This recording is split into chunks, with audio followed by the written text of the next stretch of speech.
What are you doing the majority of your time these days? It's a good question. I seem to be busy all day long.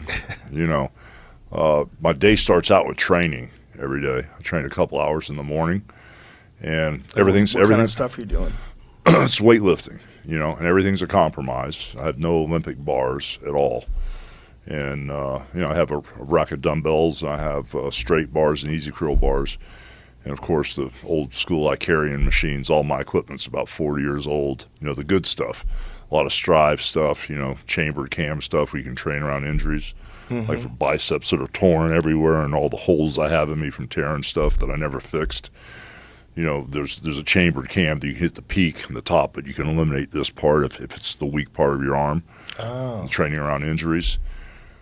So I do that, and then I kind of like get rolling, man. I'm a beach bum, I just love being on the beach and just stay busy.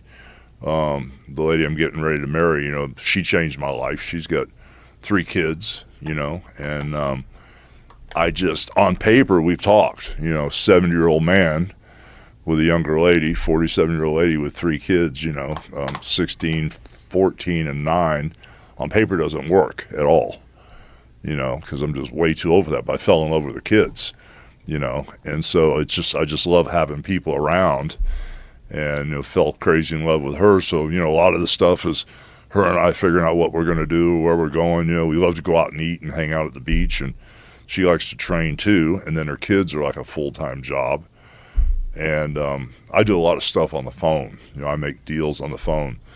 I could have I could sit in my office and have a $50 day, or it could be a high 7-digit day, depending on where we're at with this stuff, So I just stay busy all the time, and it's I'm still under contract with the WWE, and just have had a ton of licensing and merchandising stuff. I think when I was the world's champion, I had 300 licenses of 300 different products, like watches, headbands, frisbees, tennis shoes, potty seats for kids, chalk, kites, you name it. I had cameras.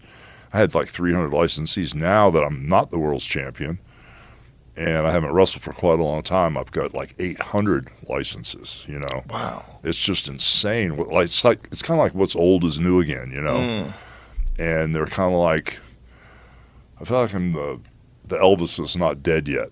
The way they're licensing and merchandising me. So I know when I kick the bucket, my stuff's going to go through the roof. Oh, through the roof. But yeah, I stay busy with all kind of craziness, man. What's really encouraging to me is that despite all the physical abuse your body's had, your mind is very sharp. And even though you've gone through this whole fentanyl problem, the opioid thing with people with injuries, my God, it's so legendary. So many people have had those issues. But you came out of the other end, and you seem clear as day.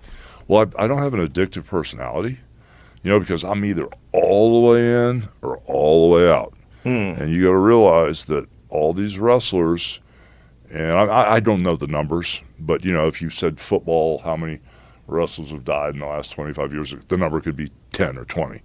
If you said baseball, the number could be 10 or 20. But when you say wrestling in the last 30 years, it's a couple hundred, like 250 guys that have heart attack, overdose, this, that, and the other. And I was the ringleader. Yeah. I was definitely the ringleader, and I ran real hard. But I just kind of knew when we got to the edge, I knew when to pull back.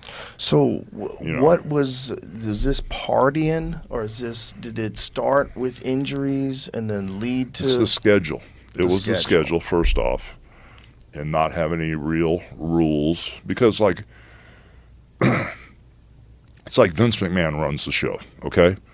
And so when, let's just say, Roman Reigns goes out, who's one of their biggest stars now. I don't know if you guys are familiar with what's going on now, but Roman Reigns is a huge star. And when he goes out to wrestle somebody like Dolph Ziggler, the referee or Vince, or whoever's the agent, will say Roman Reigns is going to beat you, Joe Rogan, with the sleeper hold or something, or Superman punch. Okay, fine. Well, back in the day, when we first started and Vince took over, I'd go to the Philadelphia Spectrum, and Vince would say, okay, I want you to beat Piper with a leg drop. So, okay, I'd go tell her, hey, Roddy, Vince wants me to go over and beat you with a leg drop. He'd go, no. Okay. Well, what do you want to do, Roddy? And then I'd have to explain business to a lot of guys. And I love Roddy to death. We hated each other for years. And then we became really, really close before he passed the last 5 or 6 years. And so I would always tease him when we became friends. I said, Roddy, like when you didn't want to do, Randy and I would flip the belt back and forth all the time because Randy would do business, and if I needed the belt back after a movie, give it back, then I'd drop it to him again. And I told Piper, I said, you made a lot of money, but can you imagine how much money? I mean, you got 8 kids or 7 or 8 kids. I said, can you imagine how much money you would have made if you'd have let me beat you one time? Then I could have went to Vince and said, hey, we can trust this guy. Let's put the belt on Piper because I don't need the belt.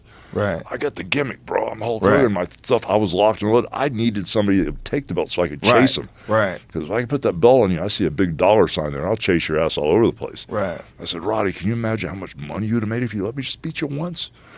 And then you come to WCW when I'm a bad guy, you beat me every night. Big deal. I mean, it's a work, brother, Right. Yeah. It's all about the money and the miles. If there's money to be made, let's make it, brother.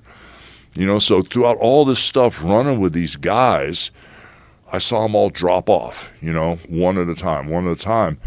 And it was the schedule, which is very taxing because we were running really hard back in the day.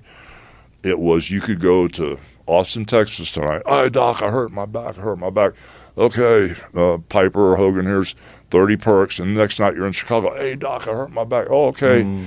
Every single town, there was a doctor. And that's how this whole thing got started, and then, all of a sudden it ends, for whatever reason. You go get a couple DUIs or you get in a fight and hurt somebody really bad, or whatever the case may be. And all of a sudden you're either too old or you get injured or you hurt somebody, you do some stupid legal stuff, and your career ends.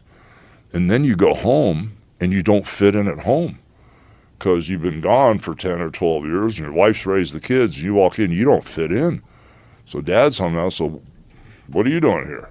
Right. And you don't fit in, and then that's when the drinking, and then there's that note. I tell my girl all the time, I say, I get this crazy turbulence in me, and it hits me like it's 7 or 8 o'clock at night. I get, like if it's another man, I'm real good with turbulence with another man, but just with normal, people, like her, I don't want to start anything with her or pick at her, but that turbulence from every night, going from playing cards with Andre, at 9 o'clock at night till 10 minutes later, somebody kicking you in the head, kicking you and stomping you and beating on you, and coming up raw. So do you think your body was like programmed to get ready to do violence? Yeah, at night? I could go from sitting here talking to you like this. And 2 minutes later, I walk out there and I'm spinning around. When I slide under the ropes, this bad guy stomping me in the head. And you got to make that adjustment. So all of a sudden,